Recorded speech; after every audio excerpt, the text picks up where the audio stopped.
My old sensei, mentor, and all-around badass was moving house. He and his fiancée, my soon-to-be stepmom, were taking the next steps in their relationship. However, there was an issue with the combination of assets. He owned a large collection of fantasy and martial arts style books, like Shaik by Robert Shea and Dai-san by Eric von Lustbader. There was no room for old books in the new house, and the fiancé had put a foot down and said that they had to go. He was loath to say goodbye to his beloved books, but he was keeping the peace and compromising when he needed to. He'd also been teaching me all the different martial arts styles he'd learned in over the 20 years he'd been doing it. He'd done a lot of different styles, which he incorporated into his own. Think Bruce Lee. I loved it all and I was a quick learner, but I'd often struggle with knowing what to do when sparring.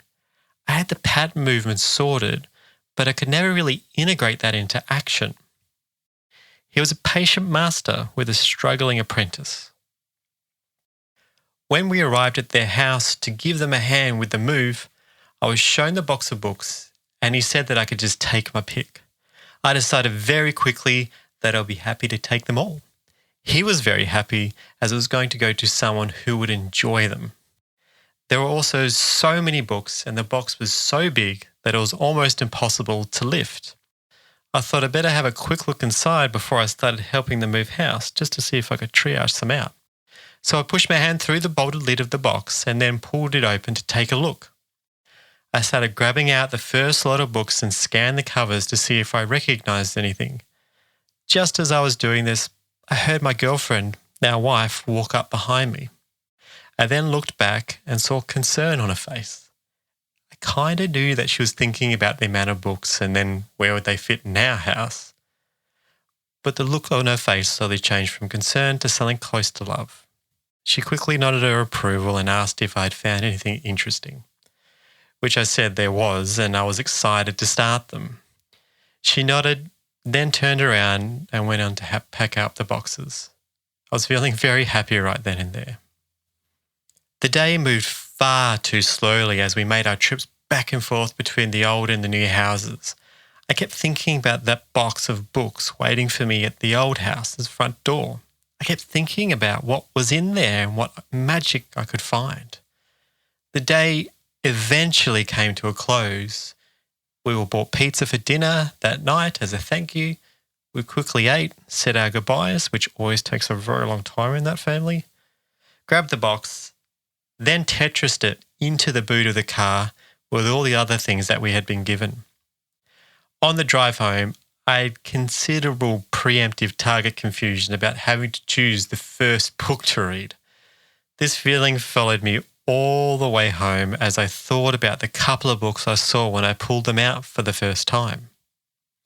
When the front tyres of the car hit the beginning of our driveway into our house, this feeling got a lot sharper and more intense. It was sitting in my throat and I was holding my breath. I needed to dive into that box and just see what I was dealing with. So I jumped out, pulled the box out of the back of the car, leaving the rest of the stuff for my girlfriend to sort out. I then slowly tried to navigate my way through the front door and smashed my little finger into the door frame. I dropped the books. My precious, I thought, and then pushed it forward with my foot and then dragged it the rest of the way into the living room. My stupid finger was throbbing, but more importantly, I was worried that I had damaged a book. Finally, I thought as I sat on my knees pulling the box open again. The anxiety had now been replaced by anticipation. I pulled out the box and started stacking them by authors. I started to create piles and piles that filled the living room as I dug deeper to get to the bottom. I recognized a few here and there, some I had read, others I had heard about, some I had never heard about. This was a treasure trove. As I was doing this, I looked into the box and grabbed the next book, and it was blue and thick. The back was showing, so I flipped it over and giant blue words stood out. The name Magician was on the front, and a weird giant castle and people on horses riding fast through the landscape. The name and the look of the cover conjured up in my mind an epic adventure that was exciting and full of magic. It was exactly what I was looking for. I now knew this is where I would start. I had found my target. I packed away the rest of the books, taking mental notes of what I would read next, then sat down on the couch to begin. I was immediately drawn in by its slow and simple pace in which it introduced Pug. I connected with the innocent curiosity of Pug. Then danger was introduced by a storm and then a boar, and then he landed in serendipitous safety. The way the danger was introduced set me at ease. The author wasn't going to misuse my anxiety for a quick hook. There was a longevity and a pacing here I didn't know I needed to feel. In the book, I met Colgan and Meacham and found Pug, and Pug had magic inside him and potential to boot. I met Thomas, Arutha, Caroline, Boric, Liam, Amos, and then the elves. The character development of Pug and Thomas alone had me hooked quickly. Both somehow represented different parts of myself, although I tended more towards Thomas. His story of being scared and then eventually overcoming this and then controlling his urge to fight and destroy. Their stories captured my imagination and soul. I've read all the books Raymond has created around about 5 times, and after going through this, I want to read them all for a 6th time. I just bloody love them. The book Magician is split into 2 parts, Apprentice and Master. Magician is also part of a series called the Riftwar Saga, which also has Silverthorn and A Darkness at Sethanon. Then there was the Riftwar Cycle with the Empire series by Janie Wirtz. So yeah, Riftwar Saga and Cycle. And wait, there's the Cycle. There's Krondor's Sons on top of those series. There's the Serpent War Saga. Then the Legacy series. And Legends of the Riftwar. Then Conclave of Shadows series, the Dark War series, Demon War Saga, Chaos War Saga, and I think that's about it. There's over 30 books, all dedicated to the one universe, and I love them all.